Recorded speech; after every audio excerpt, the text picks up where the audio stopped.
Distinguished participants, colleagues, ladies and gentlemen, thank you for inviting me to speak today on global food insecurity, a topic that all of us think deeply about every single day. Before we begin, I would like to thank the Food Security Information Network for its work in developing another insightful global report on food crisis.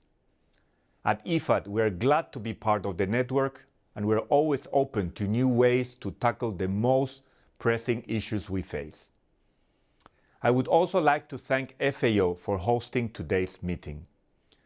Friends, global food insecurity has risen sharply over the last 7 years. We do not have hunger under control, and it is rural communities that are paying the price. The vast majority of the world's extreme poor live in rural areas, and they are more likely not to know where their next meal comes from. Sadly, our present is one of crisis and conflict.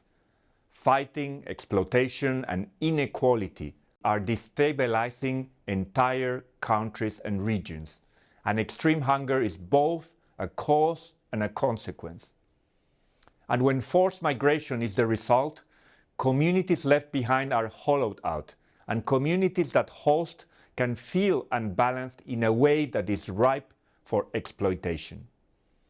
We know how this is playing out towards the end of the cycle, but what about at the start?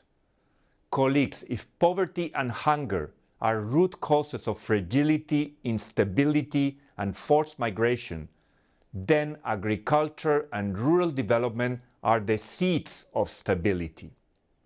This is borne out in IFAD's own peer-reviewed data. For example, in Mali, we saw an 8% reduction in conflict in areas where IFAD invested, and in Ethiopia, where for every 1% increase in land productivity, we measured a 3% decrease in conflict.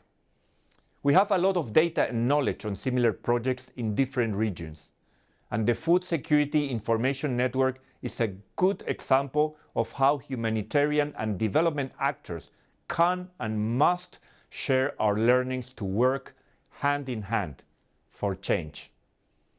We must continue to share analysis and knowledge, and to coordinate and promote joint efforts across the humanitarian and development nexus. We must work together because hunger is bigger than all of us. Only in collaboration can we begin to reverse food insecurity and help build a dignified life for all. With only 6 years until 2030, we have a precious little time. Thank you all and have a good meeting.